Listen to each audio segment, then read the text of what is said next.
Welcome back, everybody, to the podcast. Today we got a special guest, and it is my warmest welcomes to introduce you to Ahaise.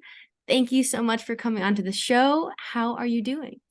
I am doing so well. Thank you for having me. I'm very excited.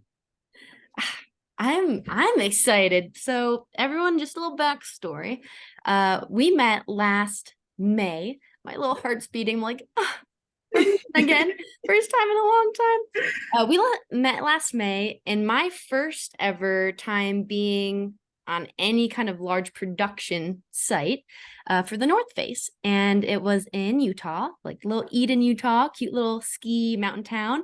It was really interesting because we were doing a winter catalog shoot, but it was hot and sunny, and there was no Yes. snow anywhere.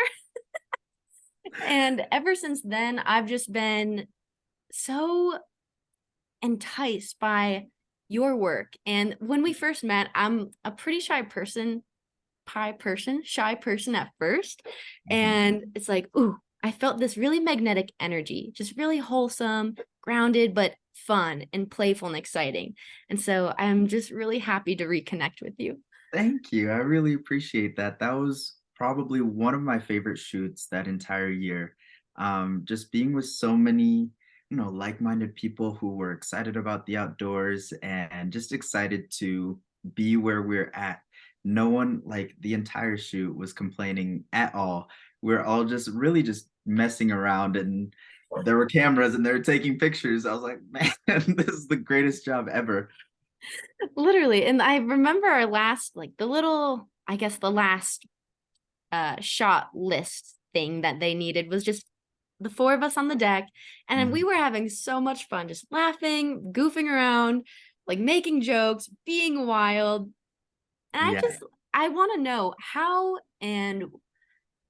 long have you been in this industry? Mm. So professionally, I've been doing this for, I think, 8 years. I think so. So I started, I mean, I've been doing it for a while, just for kicks and giggles and whatnot, but I decided very early on this is what I wanted to do as a career. I remember I was in kindergarten and I had auditioned for like a school play, and the role I auditioned for was meant to be played by a high schooler. And so it went to a high schooler, and I was so mad. I was like, "Oh, that could have been me. I should have done it." But I was like this small in kindergarten, so it made sense. But from then on, I was like, "Okay, next time we have a play, I'm going to audition and I'm going to get a part."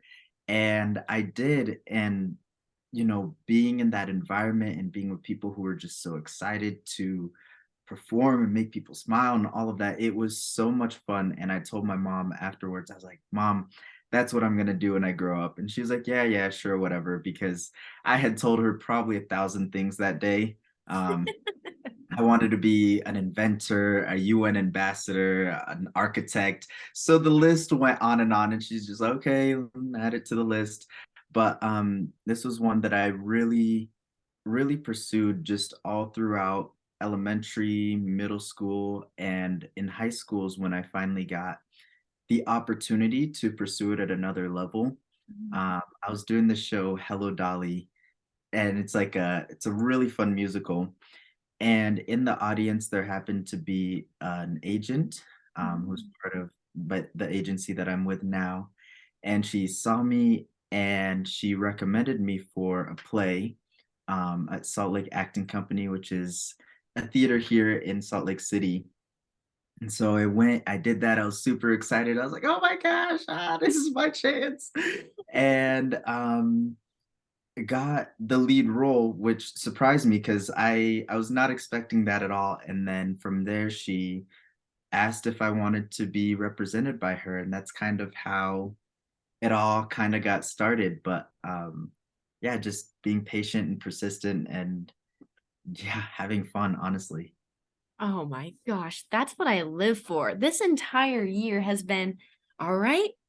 You're having fun. If you're not Hmm. having fun, you're not doing it right. Absolutely. I love that was a big, like, important part and piece for you. And to just know that this was something that was deep down gurgling in your stomach as a young child. Like, I want some of that. I want that limelight. I want that spotlight. Give it to me. Yes, yes, absolutely. When it comes to, because it sounds like you have deep ambition, where do Mm. you think that, let me ask that in a different way. Who do you think has influenced that ambition within you? Or has that always been a very natural and raw gift that you've had? Um, I think I think a lot of that comes from watching my birth mother in Uganda. So when when I, was born, I lived in a small, very small village in Uganda with my mom and my stepfather. And my mom worked all the time, and she was also an entrepreneur in her own right. She would make like these little donuts and sell them on the weekends, or um, different pastries and whatnot, on top of all the other jobs that she was doing. And just seeing the way that she hustled and was ambitious and um, cared enough about me to work this hard and give me a better life. Um, I was like, oh man, I really took that to heart, and I've kind of kept that part of her in me throughout, going to an orphanage after she had passed away, and going to America after I had been adopted. Just remembering the times that I didn't have anything, and being homeless, and, wanting to, striving for more, but not really knowing how to get there. It really lit a fire in me.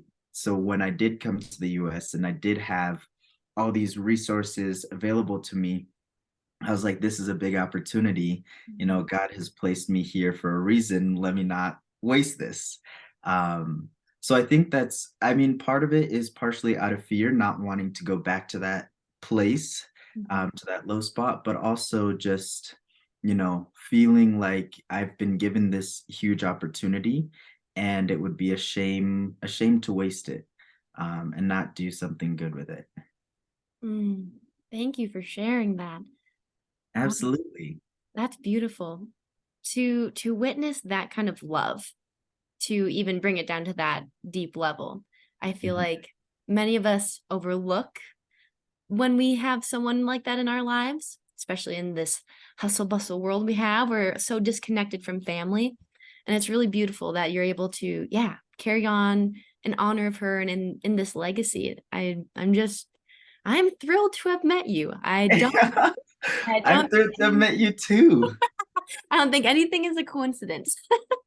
I agree. I wholeheartedly agree. I feel like we are put in different places, and people come into our lives for different seasons and different reasons, whether it's to teach us something or to just be with us in a hard time or a good time or whatever it may be. Mhm, Um, yeah, that's why, I say relationships over everything. mhm, People are so, so important. And taking care of them, taking care of the people in your life is very, very important. mhm. So in your intro, you do mention that your people are everything to you. So I want to ask you, how do you balance your work life and your relationship life? Not well, not as well as I wish I could.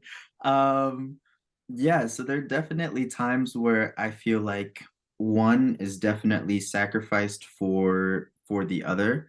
Mhm, Um, like this fall, especially, I was filming three different projects at the same time. And so I would like go into work at 4 p.m. and come home at like 6 a.m. and then do my other jobs and whatnot, and then go back and do it again 6 days a week.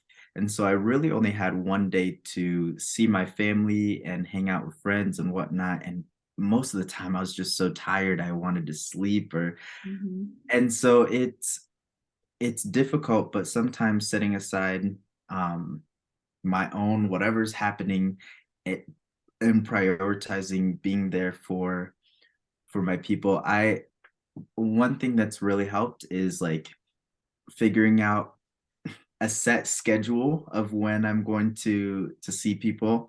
So like my family lives just a little bit south of me, like 20 minutes or so.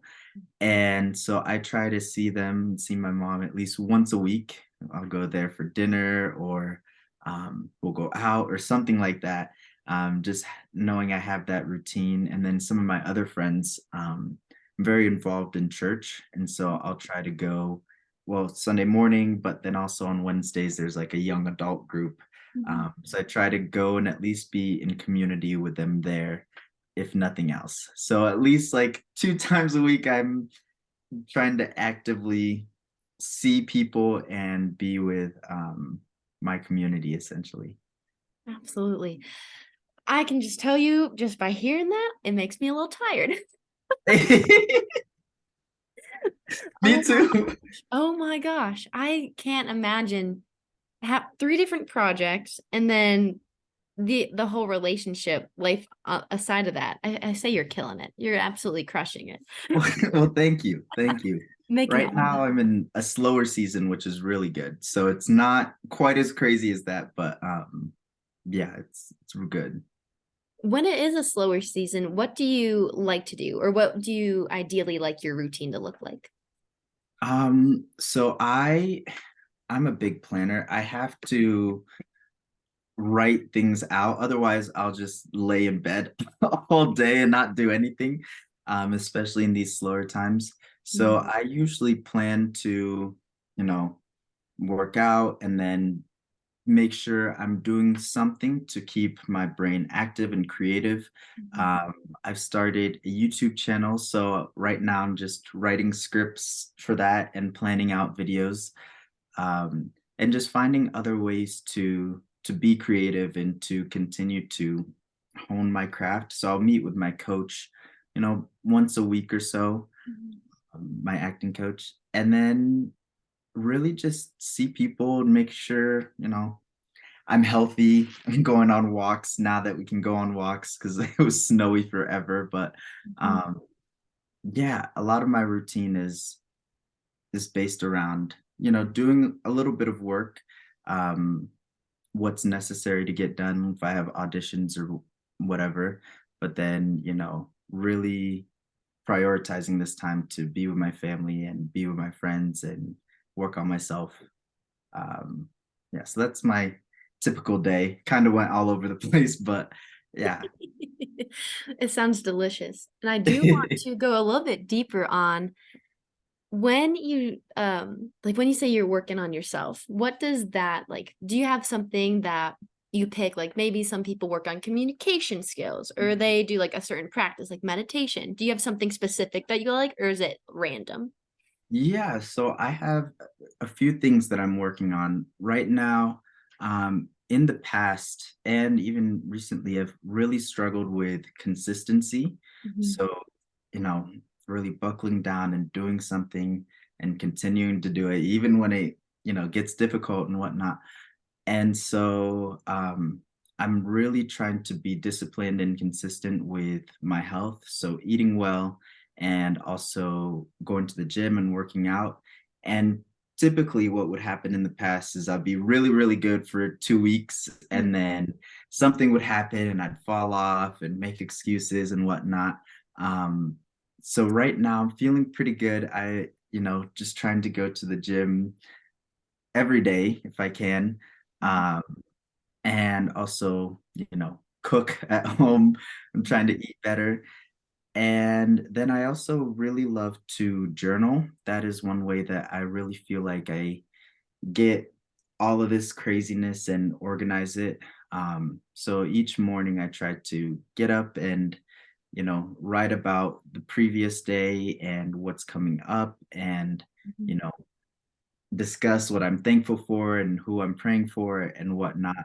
Um, which, I think is one of my favorite parts of the day. Doesn't always happen. Um, but when it does, it's really, really good. And I feel a lot more prepared for the day and for life.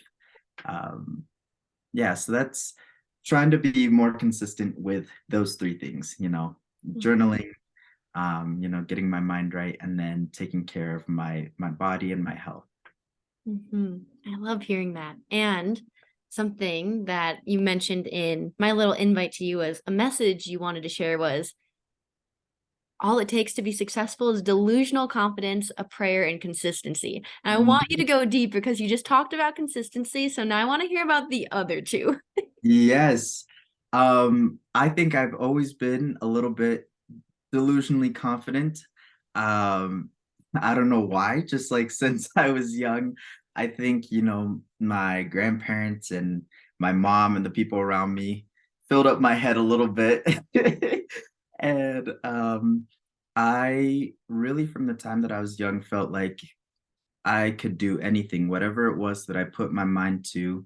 If I took enough time um, on it, I could achieve it. And that was coupled with a lot of evidence of that happening over and over. I would try a new sport and be, a little bit good at it and be more curious. So I'd continue to go on and I'd see progress. Um, but yeah, I think honestly, I think it's just I'm trying to figure out the best way to put it, but um my delusional confidence comes from seeing evidence of me essentially keeping promises to myself. I think that's really what confidence is, having integrity and doing what you say you're going to do. And so if I say I'm going to learn this thing, taking the steps to do that and learning it, and then if you're able to achieve that, you're like, oh my gosh, what else could I do? If I really put my mind to it. And I think that's really how it started. Um, and that's how it grew. And I've always loved, you know, starting businesses and having little side hustles and whatnot from the time that I was young.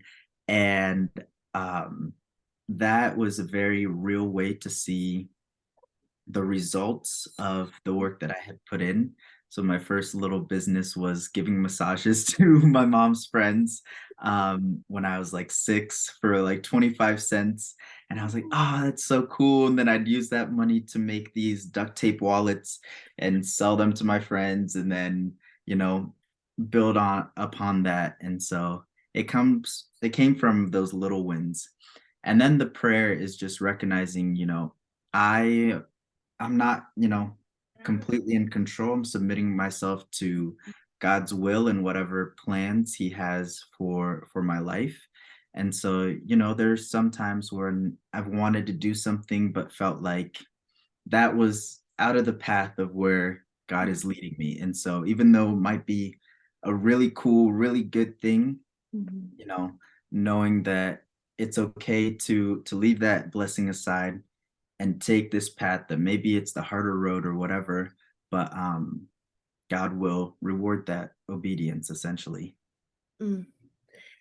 That's actually something I've been thinking about a lot when we feel like we're in alignment or we are really gun ho about something. It's very easy and natural. We might be the perfect fit for this thing, and then it's just a no on that end. And so it's really the universe, it's God saying no, no, no, no, no. So I love if you would have anything else, like how do you work with that, or do you have any way that you cope, quote unquote, with that, and how do you manage that?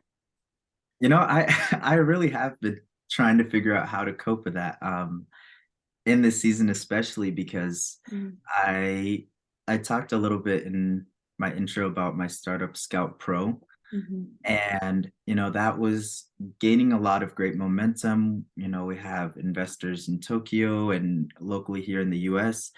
And, you know, it came to the point where we're ready to throw out term sheets and start getting the money coming in and start production on everything. But I really felt like I needed to take a step back, especially in this season, which is a little bit crazy because all this stuff had lined up, and I have, this huge development team out in LA that's, building the software and all that. Um, but I was like, you know what, I really feel God is telling me to take a step away from this, at mm, least for now, and that was difficult because I've always seen myself as an entrepreneur mhm, or as an actor and, coupling those two together. And so it's difficult to let go of one or the other because it feels like I'm losing a piece of my identity. Um, which I mean, I feel like all of us as humans wrestle with, changing jobs or changing schools or changing friends or all these things that we tie a little piece of our identity to. And when that's taken away or blocked for some reason, we feel like we're losing a piece of ourselves. Which, I don't really exactly know how to cope with it entirely. I mean, I know for me, being a Christian, I find my identity in Christ, and so trying to really sit in that truth Mhm. uh, is what I'm trying to do personally, but that may look different for other people. Mhm. Um, but yeah, I wish I really had the answer to that because I want to know too. I love your answer. I think that's beautiful. Just simply embodying whatever you resonate with that you're attached to with that faith. I think for me, that's definitely a way that I feel grounded and more connected. I can go, all right, I can take a deep breath. I don't have to get crazy about it. I Mhm. can always go and make those duct tape wallets. I mean, if you didn't do that as a kid, were you even a hustler? Were you Yep. even an entrepreneur? I'm not sure about you, but I made duct tape flip-flops. I went the Ooh. extra step. I want to be a little fashion designer. It's like, these are going to be hot. I didn't know that. That's cool. That's one thing that I never really considered. I saw other people like making jackets and whatnot, Mhm. um, but I never thought about other fashion accessories. That's really cool. That takes a lot more talent than wallets.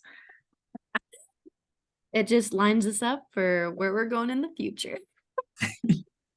So, with this talk about your own company, I do want to dive in more into it. So, when you say that you're taking a step back, do you feel like it will be something in the future for you, or are you letting it go into other hands right now? And even explain what the idea and what the company is. Yeah, so the company is called Scout Pro, Mhm. and um, essentially, well, I'll tell a little bit of the backstory of how it came to be. The summer of my junior year of high school, Mhm. I told my mom, "Hey, I'm gonna move to New York," and she was like, "What?" And I was like, "Yeah, I just feel like I need to go to New York because we had visited the previous summer for literally just a day." And our friends there were like, "Hey, you can stay with us anytime." And I took that serious. And so I was like, "Hey, can I come stay with y'all?" Um, so I moved to New York with no real plan, just knowing that I wanted to explore more opportunities in film. Mhm. And because of that, I exercised my entire network and contacts and whatever, and was able to land a job working for Jordan Peele. And Spike Lee or is in New York, so I was working for him as well.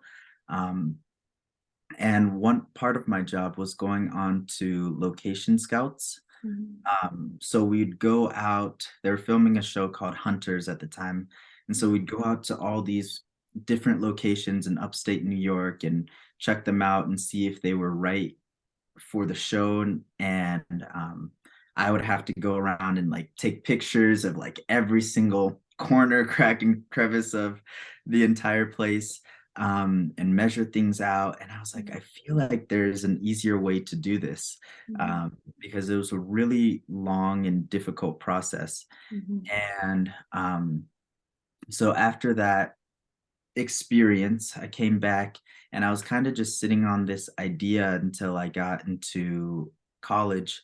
Um, is when I really started to explore it and be like, oh man, I wish there was a website or an app or something where I could just go on there and find really cool places to take photos of or to do these sorts of shoots or do that and just book them directly from there. Um, and so it kind of, the original idea was more of like a search engine. Mhm. And so me and my business partner at the time, that's kind of what we're building. But Mhm. that became very difficult to monetize. And we wouldn't really see any sort of payout until like 20 years down the line for all this work. But then it kind of changed to more service based, like how can we provide real value as quickly as possible to people. Mhm. And now I was thinking about Airbnb, and what a lot of people do in the film industry today is they'll like rent out Airbnbs. But the issue with that is, the hosts aren't always okay with it, and the spaces aren't really built for or meant for filming or having crews in there. And Mhm. so I was like, okay, what if we found spaces that were specific to that and that could accommodate this industry? And Mhm. so we started working, and that's how we built the platform Scout Pro. So essentially, if you're a creative or filmmaker, you just go on there, find whatever film location you want, and book it. And then the host, they get 70% commission Mhm. on every single booking. So yeah, it's a way that people can make money with the spaces that they already have and just have a little bit of side income. And then for, you know, filmmakers or creatives, they no longer have to hire these location scouts that charge like $800 a day to find you like two locations. Mhm. Um, just gives more power to the creatives, which I'm all about. Wow, I love that idea. Airbnb has taken off so crazily this, I feel like the last couple years. Mm. And it's exciting because even that house that we were shooting at in Utah, it was an Airbnb and it was one of the most beautiful homes. But I can only imagine how picky that could get, with the Yeah. owners, like, "Oh, I'm not really sure about this," and the Yeah. rules and speculation. So, what a fabulous idea. I'm really Yeah. excited for it to come to life eventually one day. Yeah, yeah. I think right now it's just on hold for now because realistically, I don't think I can pursue acting the way that I want to. Mhm, Because it's hard to gain momentum in acting, and I feel like at the moment I have some good momentum, mhm, and then business, will always be there. With mhm, this idea, we have some other things that we're innovating on the software and technology side that we've seen very little people attempt to do, just yeah, because it's dealing with the government, and anything with the government takes 1,000 times longer and no one wants to do it. So I feel as though there will always be a market for it and a space for it. Um, and you know, maybe I'm not the one to bring it to life. I just have the idea, and I can maybe in the future fund someone else and help them mhm, get to that spot. But um, yeah, I really feel like as much as I love it and would love to be, driving that train forward, mhm. um, I just realistically can't. They're not, there aren't enough hours in the day to do both. Absolutely. Amen to that. Just picking and choosing. And Yeah. this is a great one to segue into mental health. So, Mm, when we have too much on the plate, mental health can just go down the gutter. And I would love for you to share any of your experiences with mental health, if anything that you experience in your work, if it gets too much, too heavy, and how you manage that. mm. Yeah, honestly, I feel like I I'm a busy person. I like to stay busy Mhm. and I don't have to think about mental health. I think it's really an escape. Um, Last year around this time, before I had done the shoot with North Face, it was Mhm. really, really slow. And so I was living in downtown Salt Lake in an apartment by myself, and I really didn't have anything to do. I mean, besides I was still in school at the time, and not loving it.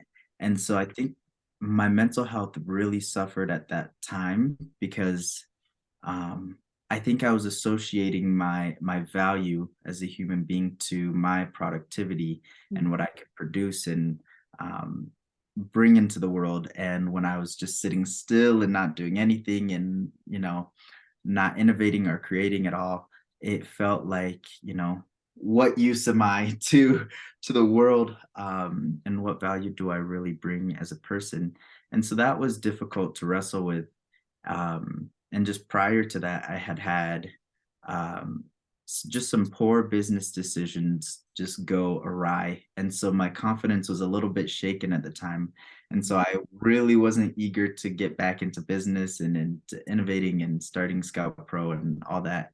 Um, but, in the busy seasons, um, I think it's very important to rest, and that's something that I'm working on. So right now it's slow, so I'm trying to force myself to rest and not just add more things to my schedule just to feel busy, um, but to really take this time and be, I don't know, mindful. I Mhm. don't know if that's the word that I'm looking for. Um, Maybe mindful of the opportunity that I have to rest and rejuvenate and be stronger for whatever other opportunities come. Mhm. Well, I'm proud of you because that is one of the hardest things to do, to put the brakes on. That's the last thing we want to do. Amen. Amen. And to go further into this, what would you say draws you to the film industry acting the most? What's the most exciting part about this to you? I think I don't know. I think two things. One of them is the community, the people. I don't know. I've met some of the most fun people ever on shoots, just like you. Um, and I just love the collaborative energy that I find on sets. Everyone has their job and their role, Mhm. and they're really, really good at it. And I just find myself learning incredible things from all of these people who are professionals and who have this shared vision of bringing this project to life. And I think that's very exciting for me. The other thing is, I I don't know, I feel the most like myself when I'm acting, or when um I don't know, I caught the acting bug because I love the feeling of making people smile, causing people to smile, and just seeing, being on stage and seeing people laugh or smile or whatever, and being like, oh my gosh, because of what I did here, that affected them here. I don't know. I thought that was really, really cool. And having that immediate feedback was really cool. And so, through acting, kind of chasing that sort of thing. But Mhm. now it's to a point where I feel like I have to continue to act to function.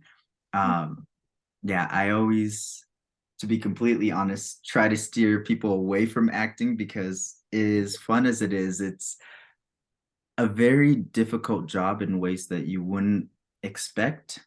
Mhm. Um, and I don't think it's for everyone. So I tell them, if you have tried everything else and you feel like you absolutely have to be acting, then go for it and do it. And that's kind of how I feel, is I have this itch, when I'm not acting, I'm filming videos and trying to do other stuff adjacent to it. So yeah. When you say the difficulties, like steering people away, like it looks like it's planned, but you don't want this. What would you say some of those things are? Especially in the beginning, Mhm. um, it looks, you know, people make it seem very attainable. It's very easy to compare, where you're at the beginning to someone else. You're like, okay, I know this person, they're doing it, they're booking jobs, they're doing whatever. I could do that too. Mhm. Um, Not knowing what it took to get to that place. Especially for me in the beginning, every single opportunity that came my way, I'd think, oh man, this is it. This is the one that's gonna get me to the next level. And when it doesn't pan out, you're like, oh. And another weird thing is, in acting, there can only be one person selected for whatever the role is. And so a lot of it is just constant rejection, day in and day out, sometimes right to your face. And so that is very difficult, if you're someone who, wears their heart on the sleeve and gets attached. to things and ideas very easily, like I was. Uh, and so that was hard because, you know, I'd read these scripts and get attached to a character and be like, oh, I could do that. And I'd audition. And then I would go home and I'd be thinking about this story and this character for, you know, weeks on end, thinking, oh, are they going to call me? Are they not going to call me? Um, and, you know, most of the time they do not call. You'll do like 100 auditions and get two. And that's, that's a good month. Um, but yeah, so it's very hard to detach yourself from, you know, your job and the things that you want out of acting. And I don't know, people just don't realize that until they get in it. And it's very hard and frustrating to see. Or other people come in, you know, wanting a quick paycheck. And I'm like, no, you're gonna be broke like the rest of us for a long while. Yeah, a study came out, I think it was last year, that discussed like only 2% of actors are able to actually financially be stable and do acting as their full-time job. And, you know, of those 2%, only like a few of them are like the top A-list celebrities, and the rest of them you're doing, you know, commercial work um, day in and day out, and that's how you're paying your bills. And it's not glamorous. You're not on billboards, or you're not, you know, walking red carpets or anything like that, but you're getting this opportunity to do this thing that you love. And that's where I find myself, you know, not, you know, not doing any carpets or anything like that, but really any opportunity um, that I get to act, even auditioning, you know, as an actor, you're really a professional auditioner, because Mhm. that's really one of the only times that you get to showcase your skills. And the sooner that you learn that and fall in love with the process, you know, the more successful you'll be. But just stuff like that where there's a lot of nuances. And then, you know, Hollywood is just toxic to begin with. Yeah. But Well, I can't even tell you how good it is to hear all this, because for the last, I mean, since that shoot, mhm, that was my first legit project. And so since then I've been on this very odd, like scurry feeling of like I want it again. Like mhm. it's like I'm leeching for that feeling. And it's like I hit that high. And since then I've just been like, Yeah. other work is just not as, it's not as fun to my soul. It's not Mhm. as, it doesn't give me the same, like I love personal training. I love all the things I do, but it's like that was so seamless. It was just so easy and natural, and like, oh, we all just got to be friends. Yep. We got to hang out, and like everyone has their, like you said, they have their own expertise, and then you just follow orders, or you improv, or you do whatever that task is. But Mhm. since then I've just been trying to learn and even figure out like, what is this process? Like, are there steps that you should know first or last, or like try this thing? And it's been a very humbling experience, needless to say. I feel you. Yep. Yeah, and so thank you so much for sharing that, because I do feel like, I mean, I'll share my guilty pleasure is Outer Banks. I can't Mm. stand that I love it so much, but I do. Just the whole teen drama, and Hey, no shame. No oh, shame. love it. And the last season, I just got addicted. I was like, oh my gosh. I mean, I binge watched it in a night, and I don't do that. And but I had to, and it's like, this is insane. I I could be an extra. I could be over here. And I'm just like, all right, Isabelle, we gotta come back to earth. Like, you're in real life right now. What are your real life tasks? We can slow down a little bit here. Yeah, no, it's difficult because you'll see stuff like that and you've gotten a taste for it. And you know, that's how it gets you. That little acting bug will bite you and just follow you for the rest of your life, and you'll be chasing that Yeah. honestly forever. Um, Don't drink the Kool-Aid, kids. Yeah. Don't drink the Kool-Aid. It'll It's- turn you wild. yeah, because you know now you know what's out there and what's possible. Um, and a whole like new horizon and world opens up. And it's difficult to, because it's hard to emulate that same environment and feeling that we were in, with the same people and whatnot. Um, but even just like getting a slice of that, I absolutely feel you. When when you audition for roles and projects, do you have a certain type of acting that you like to do, like comedy or romance or whatever it is? Um, I don't know. I think right now I'm at a place where I'm gravitating a little more towards comedy. Mhm. That's just, you know, in when you're acting, there's a lot of yourself that you put into a role or a character, and a lot of the characters that I've connected with the most are these broken men that have this sense of humor um attached to them, where they have a story, um but on the surface, they're just here to make you laugh because they don't want to deal with that. And so I've connected with a lot of characters like that, uh, most recently. But I honestly, I love it all. I love dramatic acting. I think it's so fun. For that, it takes a little more time. You have to, for this last film that I did, Mhm. I I think it was like a month or so, you know, from getting the script in my first audition to the callback and when I actually got cast. And so during that time, I was doing a lot of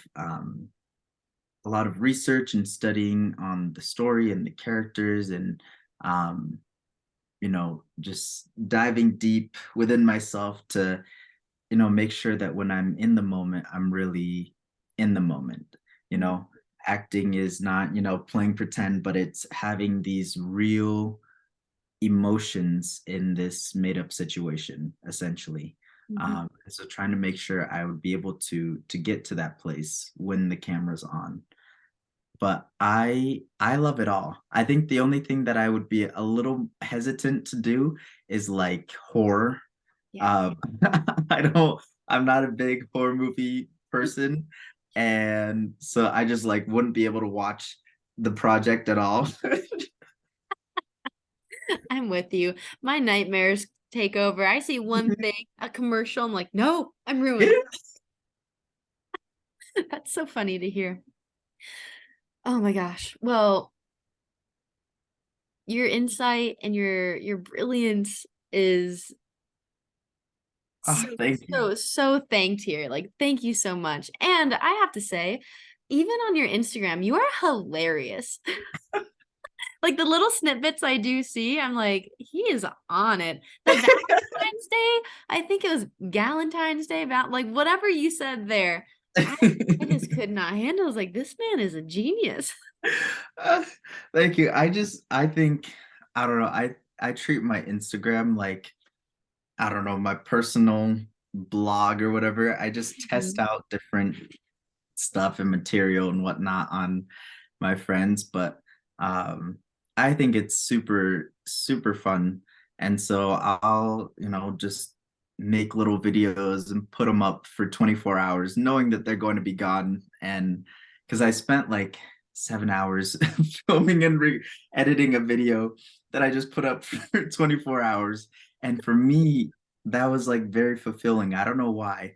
Um, but I find it very fun to entertain people. Um, I don't know, because honestly, I'm doing it partially for myself. Sometimes I'll go back and watch old stories and just laugh at myself because I know exactly what I was thinking in the moment. But yeah, thank you. I appreciate that. Absolutely. And I have to ask, before this question leaves my mind, you did produce a short, am I correct?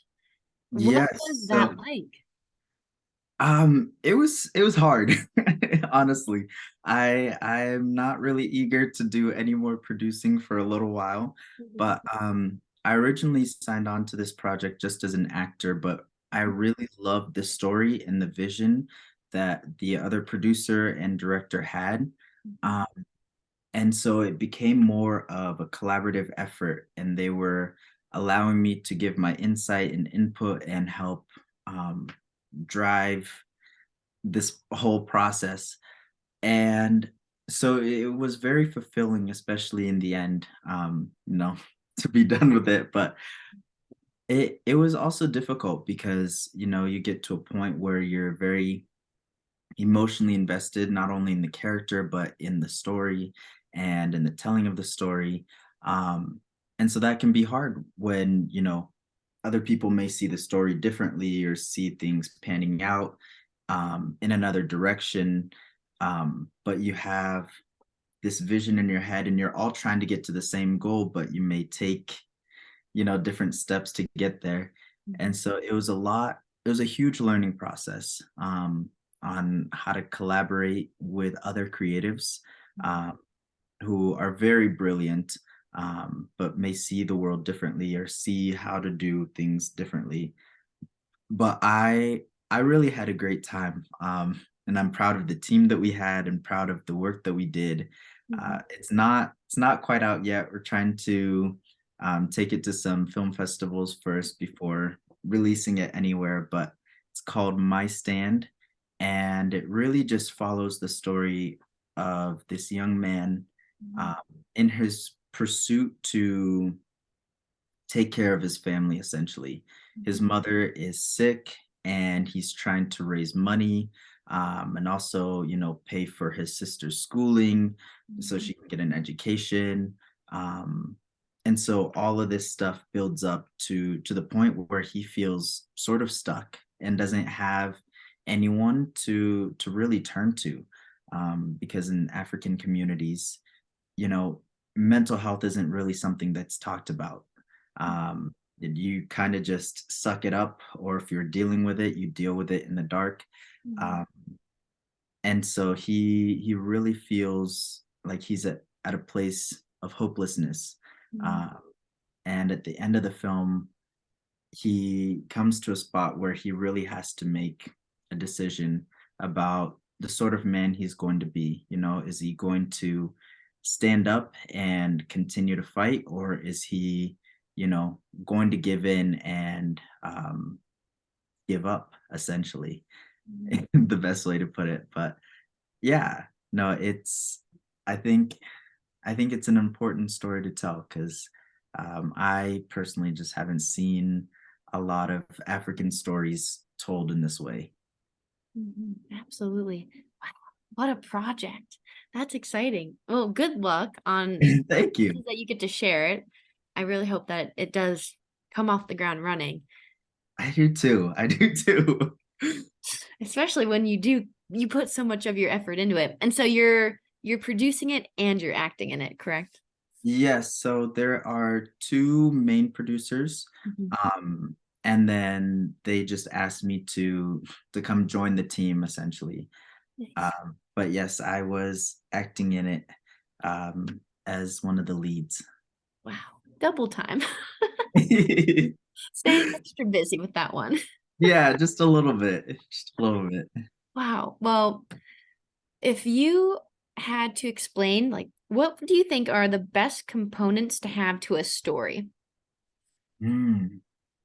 Oh, I've actually been thinking about that lately. And I think really the main one in the beginning, especially in the beginning of a story, you know, the audience needs a reason to care about this person. You could have all the action in the world. You could have, the coolest camera angles or coolest props or whatever.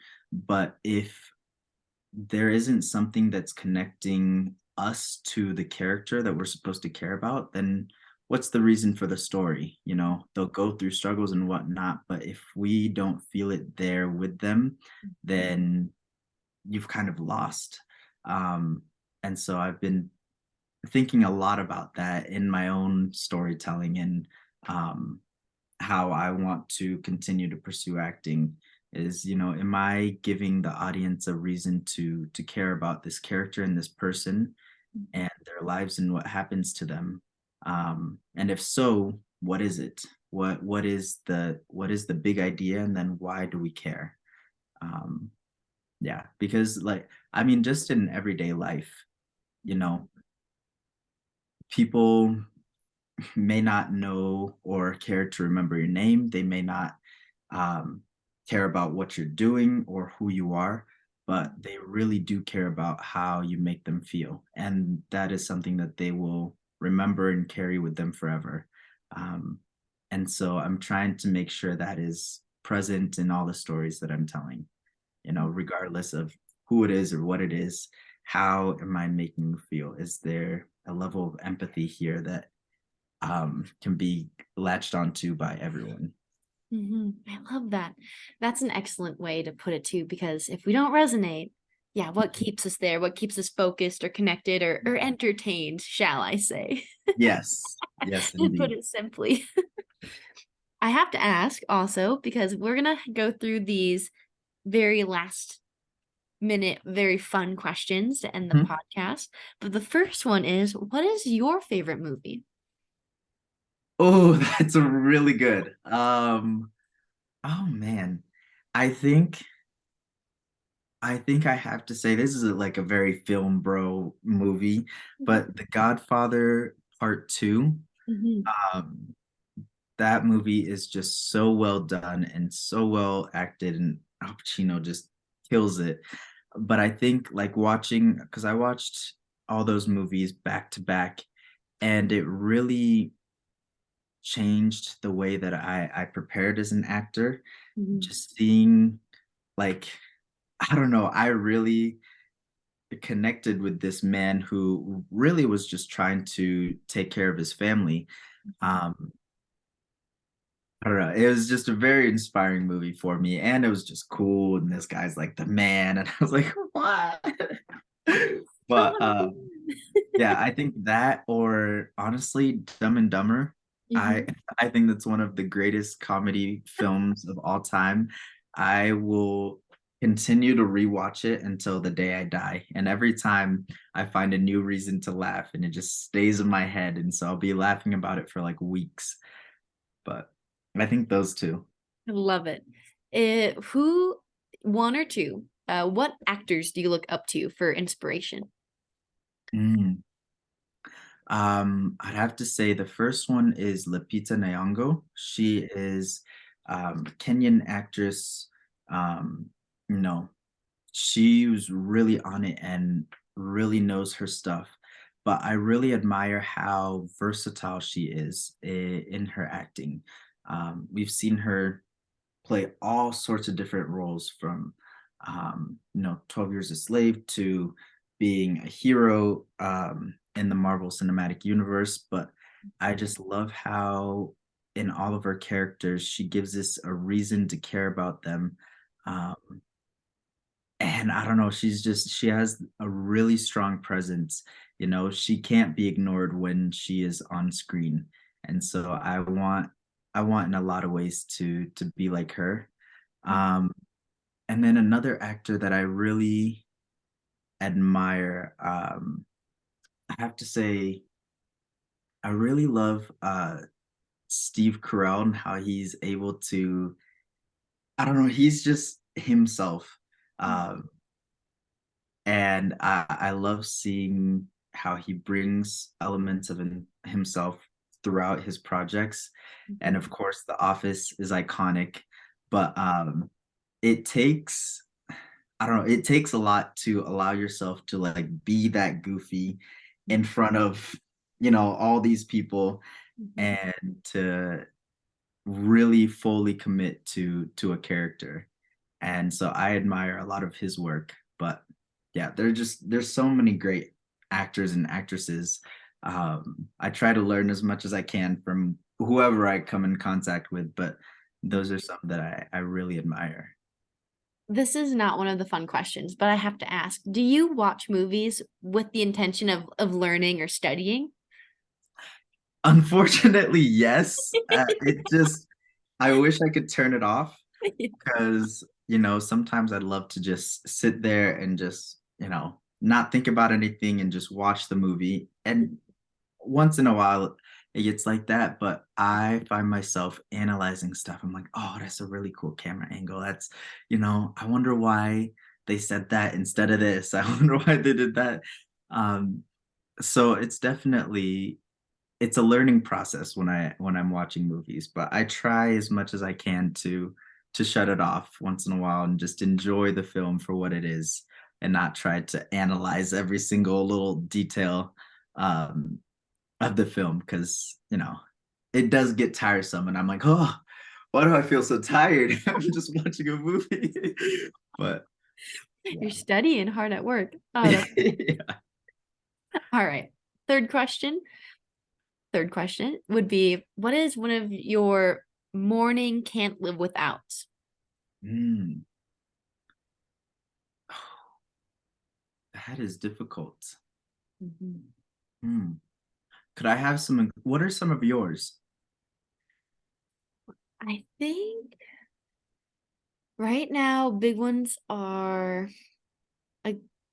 like 32 ounces of water Mm, right when I wake up. I'm amen. really Really about can't live without water. no, and I'm all about just like optimizing my brain and how it works right now. And so when like fun fact, when we go to bed and we chug water, that's when we like wake up multiple times during the night to go relieve ourselves. But if we chug water in the morning, our brain is like, yeah, give it to me. And then we actually feel better. And so I've been experimenting with that, and that feels really good. Well, you know what? I will test that. Um, I think one of mine is music. I really, really love music. So in the mornings while I'm getting ready or cooking or whatever it may be, I always have some sort of music going on, either in my headphones or in a speaker or something like that. But I love music for all and any occasion. So I think that's my morning can't live without. I love it. I agree with you there too. I cannot do anything without music. It's like Mhm, right now our voices are the music, but cooking, cleaning, like mhm. working, it has to be on. I agree. I agree. All right. And then last but not least, what is your guilty pleasure? Mm, I really love, well, listening to music and just sitting and basking in the sun. Um, Mm, and if not that, I really love to fish. I'm a terrible fisherman. Like if you need food caught for you, you should ask someone else because it's not gonna be me. But I really enjoy, being in nature. I'm not a big hiker, but I enjoy being in nature and just like listening to the water and listening to the wildlife and um, fishing.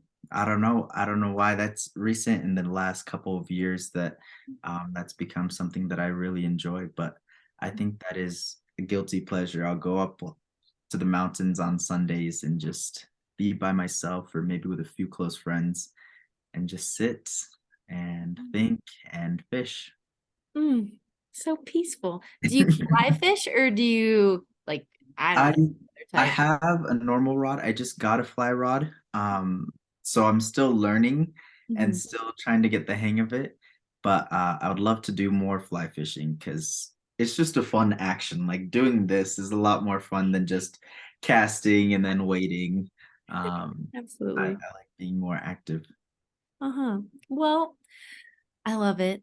Thank you so much for being on the podcast. It means the absolute world to me. And I think this is really like no one really hears the ins and outs of the film acting industry, I don't think.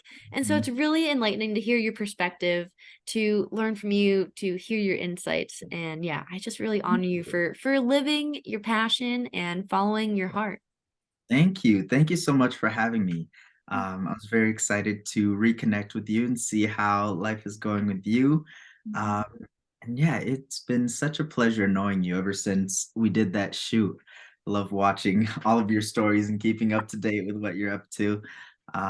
Yeah, so I wish you the absolute best. Thank you for having me. Absolutely. And last but not least, please share wherever anyone can see you on the big screen. your Instagram, and where they can connect with you. Yeah, so my Instagram is Ahaise, Ahaise. That is the same for all of my social media and my YouTube channel. And yeah, let's see. I think really in October is when you'll be able to see more of me on the big screen. I have a few like Hallmark and Lifetime movies out that are on Amazon Prime and Disney Plus, but more of my work will be out this coming October. I have a film with Jenna Ortega and Percy Hynes White called Winter, Summer, Spring, or Fall. It's a long name, but it's a really fun rom-com that I did with them. And I have an action thriller coming out called Dark Highway, and another little Christmas movie and whatnot. So that will be out this coming October. And so you'll hopefully be seeing more of me on the big screen at that time. Perfect. I love it. I can't wait. I'll be looking out for it. So, everyone, thank you, thank you, thank you. And we will catch you on the next podcast. Sounds great. Thank you so much. You take care.